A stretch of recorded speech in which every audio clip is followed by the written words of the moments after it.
this. Yeah. Arabic, okay? Well, first thing I do, I wake up, I sit down, I write 2 pages of Arabic, and then I stay with Arabic for about an hour and 15 minutes, doing 3 or 4 different activities. First, writing Arabic, then listening to and reading along with one of these Sinbad the Sailor, like storybooks of Arabic that I have cassettes with, and then reading some bilingual texts of Arabic to get up to speed, and then taking down a classic text like Ibn Khaldun and reading freely for that. And once I've done the Arabic that way, then I start my writing regimen, which is at least 2 pages a day each of Arabic, Chinese, Russian, and Latin, and ideally 6 pages a day each. So I will write 2 pages of Chinese, and then I'll start reading. I'll stop once I've done that. I'll start reading, say, Persian. So I want to read half an hour of Persian. So I'll read 15 minutes of this story, and then I'll write my 2 pages of Russian grammar, Russian grammatical exercises. I'll read another 15 minutes of the Persian story. Then I'll compose or try to translate something into Latin.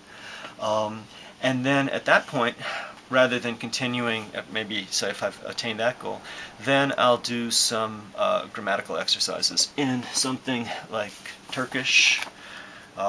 This is just going over the grammar, reviewing the grammar, reviewing the translation. I'll do 15 minutes of that, say. And then I'll write another 2 pages of Arabic. And then I will maybe do, done Turkish, maybe I'll do Swahili. Swahili, this is like a pattern drill, sentence practice, okay? I might work at that for 15 minutes, okay? And then I'll write another 2 pages of Russian. And once I've done that, maybe here's just some Irish conversational dialogues. Maybe I'll work on that for 15 minutes, 20 minutes. And then write another 2 pages of Latin. So now I've sort of done some balance between reading and grammatical structure and the like. So before I do another 2 pages of Arabic, I'll go and I'll start reading maybe Greek.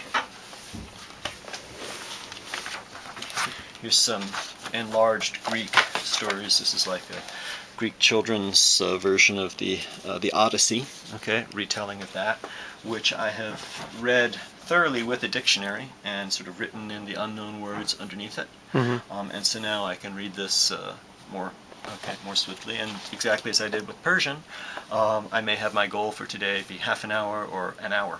Okay, so maybe twice. Maybe I'll do 2 chunks of this. So page of Arabic, 15 minutes of Greek, page of Chinese, 15 more minutes of Greek.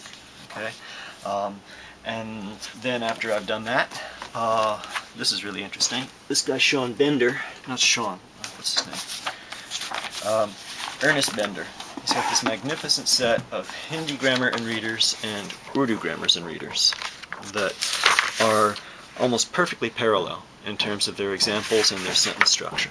So I'll go through these and I'll do some of the grammatical exercises, and I'll do them side by side. So I'll see exactly where they're different, Urdu and Hindi. And so this is kind of interesting and complex and detailed. So I may spend a full half hour on this as grammar. And then I will write another 2 pages of whatever it is that I'm up to. And ideally, I would do this all day.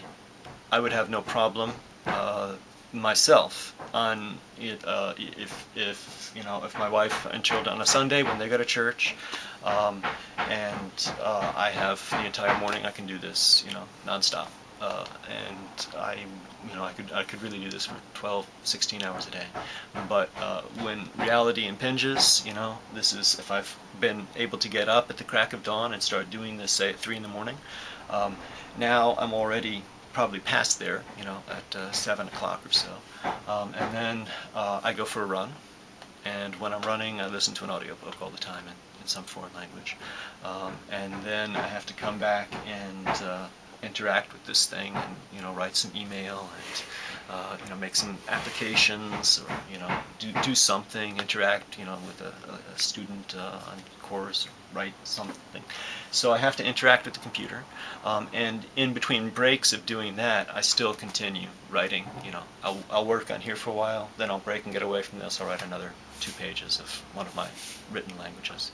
And then if I ever get to the feeling that, oh, it's satisfying, I've done a good chunk of what I needed to do with the time, then I might go back and do a bit more routine of interacting with these. And when then I have to be with my kids and cook dinner and do all the other things as well. So there are times when I'll take this Dutch novel, and I will, like if we go out, like yesterday when we went driving, I just took this with us, and various snatches while my wife is driving or whatnot, or throughout the day. I can't carry my entire inventory of stuff to do it, but I'll just keep reading along in those lines.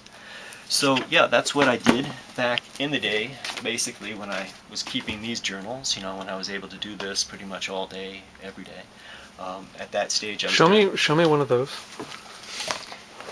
Okay, this is 1999, okay, and this is sort of the breakdown of, what I did. And so on this day, I did, this is November of 1999. On Sunday, I was the 7th of December 1999, November 1999. I did 2 hours of reading Korean. Okay, I did 4 pages of Hanja, and then break down the time of all the other minutes and these other activities.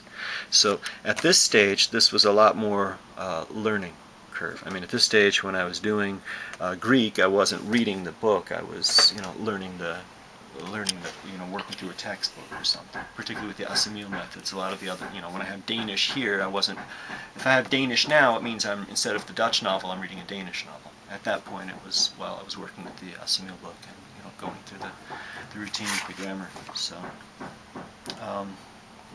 Yeah, now that I see these again, I'm glad you made me take this. I missed this time. There was something much more satisfying about, having this, filling this out and seeing this.